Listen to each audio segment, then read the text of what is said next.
Calcula la presión externa mínima que debe aplicarse a un sistema de ósmosis inversa a agua de mar con una concentración total de iones de 1.15 molar a 20 grados Celsius si la concentración máxima permitida en el agua producida es de 174 miligramos de cloruro de sodio por litro. Entonces vamos a tener nuevamente un sistema donde esta fórmula no aplica. La que aplica es su forma completa, en la cual tenemos un delta de presiones osmóticas.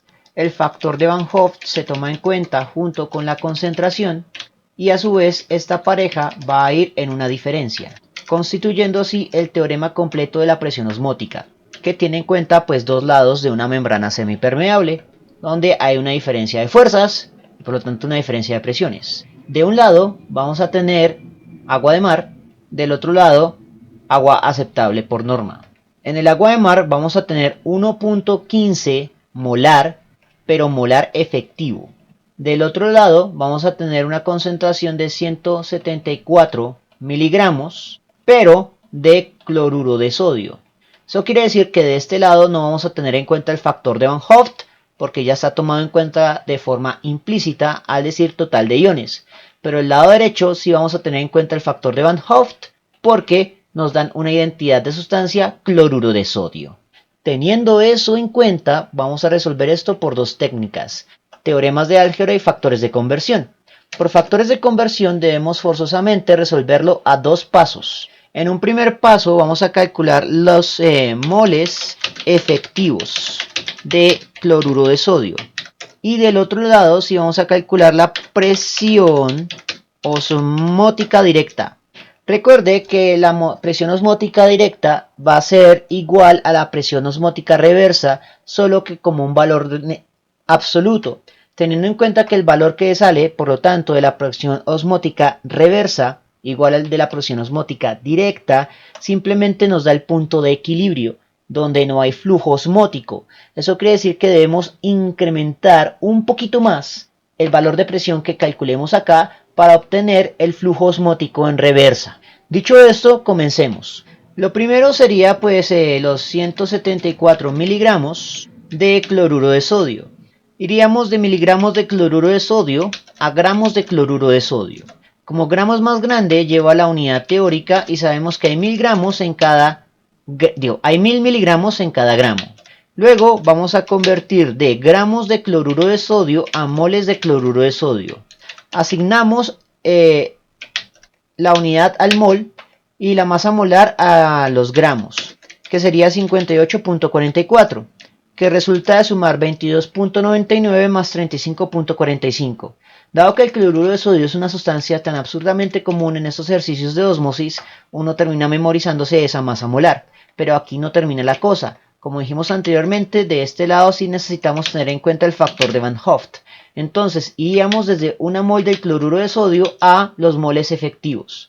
Asumiendo que el cloruro de sodio se ioniza completamente, generando dos iones, en condiciones ideales y platónicas, el factor de Van Hoff es un 2. Eso me permite plantear el siguiente análisis dimensional. Miligramo de cloruro de sodio que multiplica, miligramo de cloruro de sodio que divide. Gramo de cloruro de sodio que multiplica, gramo de cloruro de sodio que divide. Moles de cloruro de sodio que multiplican, moles de cloruro de sodio que divide, se cancelan. El resultado quedaría en moles efectivos. Y operamos la aritmética. 174 por 2 sobre, abre paréntesis, 1000 por 58.44.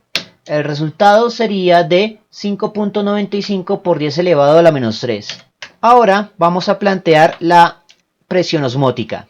Aquí vamos a ir directamente a los moles efectivos en términos de una diferencia. El valor positivo va a ser del lado del agua de mar, el valor negativo del lado aceptable.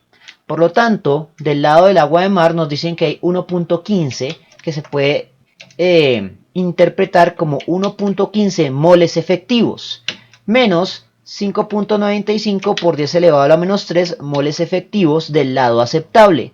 Ambos moles efectivos, por lo tanto, mol efectivo es factor común. Y vamos a asumir a priori que todo ocurre en 1 litro de solución. En este punto ya podemos invocar la constante del gas ideal con el lenguaje del factor de conversión, que sería Atmósfera de solución, litro de solución sobre moles efectivos, Kelvin de solución. Pero asignamos de todas formas la constante del gas ideal, 8.206 sobre 100. Y lo que quedaría es multiplicar por la conversión de temperatura de Clapeyron-Ragnall. La temperatura en el enunciado era 20 más 273.15 expresado en unidades de Kelvin de solución. En este análisis dimensional obtendríamos lo siguiente. Entonces, abre paréntesis, 1.15 menos 5.95 por 10 elevado a la menos 3, mueve a la derecha, cierra paréntesis, por 8.206 por, abre paréntesis, 20 más 273.15, cierra paréntesis, divide entre 100. El resultado a tres cifras significativas es de 27.5. Ah, las unidades. Eso tenía que hacerse primero.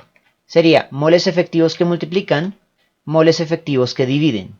Litros de solución que dividen, litros de solución que multiplican. Kelvin de solución que dividen, Kelvin de solución que multiplican, se cancelan. El resultado se expresaría en atmósferas de solución, que es una unidad aceptable de presión. Ahora miremos cómo saldría por teoremas de álgebra. Entonces tomamos nuestro teorema completo de la presión osmótica y vamos a desplegar la diferencia. De un lado vamos a tener en cuenta que pues, el factor de Van Hoff ya va implícito, por lo tanto eso ya sería una concentración efectiva. Del otro lado sí vamos a tener un factor de Van Hoff explícito multiplicado por una concentración molar que debe estar desplegada para su forma de masa sobre volumen multiplicado por su masa molar. Por lo tanto, este es el teorema que resuelve este escenario. Ah, por cierto, esto no debería tener identidad al ser una diferencia de, pues, concentraciones efectivas. Dicho esto, comenzamos a sustituir la constante del gas ideal 0.08206. Bueno, antes de eso, este ejercicio es particularmente complejo en términos de unidades, así que pues es aconsejable hacer el análisis dimensional por separado. R tiene unidades de atmósfera litro sobre mol Kelvin. La temperatura va a estar dada en Kelvin. Al interior del paréntesis vamos a tener algo complejo. Esta concentración va a ir en molar, es decir, en mol sobre litro. El factor de Van Hoff no tiene unidades. La masa va a estar dada en miligramos. El volumen en litros. Y la masa molar en gramos sobre mol. Para este análisis dimensional entonces deberemos tener en cuenta que mili no me va a servir para análisis dimensional, por lo tanto al sustituirlo voy a escribir una constante de corrección que es 10 elevado a la menos 3. Eso quiere decir que aquí en esta posición vamos a tener un por 10 elevado a la menos 3 que corresponde al del análisis dimensional. Entonces ya tendríamos gramo que multiplica, gramo que divide, se cancelaría.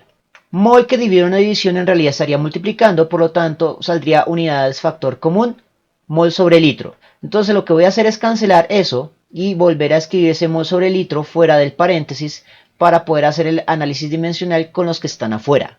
Entonces mol sobre litro son las unidades que sobreviven del interior del paréntesis y se cancelaría mol que divide, mol que multiplica, litro que multiplica, litro que divide, Kelvin que multiplica, Kelvin que divide, se cancela. Atmósfera es la única unidad de entrada y por lo tanto la única unidad de salida, por lo tanto ya sabemos que esto va a dar en atmósferas. Y ahora sí solo sustituimos los valores por separado. R 0.08206, T por la conversión Clapeyron 20 más 273.15, la concentración molar 1.15, pero revisemos nuevamente, en efecto 1.15, menos el factor de Van Hoff, que lo vamos a asumir como un 2, la masa en miligramos 174, el volumen es un 1 multiplicado por la masa molar calculada, que es 58.44, y solo quedaría operar esta aritmética. Entonces sería 0.08206 por abre paréntesis 20 más 273.15 cierra por abre 1.15 menos 2 por 174 por 10 elevado a la menos 3, mueve a la derecha, divide entre 58.44. El resultado es de 27.5, que es justo el mismo resultado que saldría utilizando factores de conversión. Por lo tanto, sin importar que hubiéramos resuelto esto por teoremas de álgebra o por factores de conversión, el resultado es el mismo, 27.5 atmósferas de solución, pero esa es la presión de equilibrio. Entonces, ¿qué quiere decir esto? En un sistema normal va a haber una presión que intenta expandir el volumen de donde está más concentrado de 27.5 atmósferas. Si colocamos una presión opuesta de también 27.5 atmósferas, tenemos un sistema en equilibrio donde no hay flujo osmótico.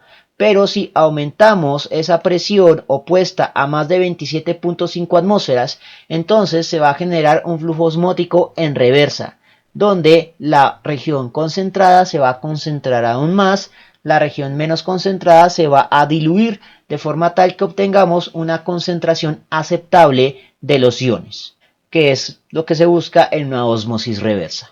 Bien, eso fue todo por el momento. En la descripción del video voy a dejar enlaces a más ejercicios sobre unidades de concentración, propiedades coligativas, presión osmótica en el archivo PDF del curso para descarga gratuita. Si les gustó el video, no olviden suscribirse, darle like y especialmente compartirlo. Eso mantiene vivo a este canal y nos vemos en una próxima oportunidad.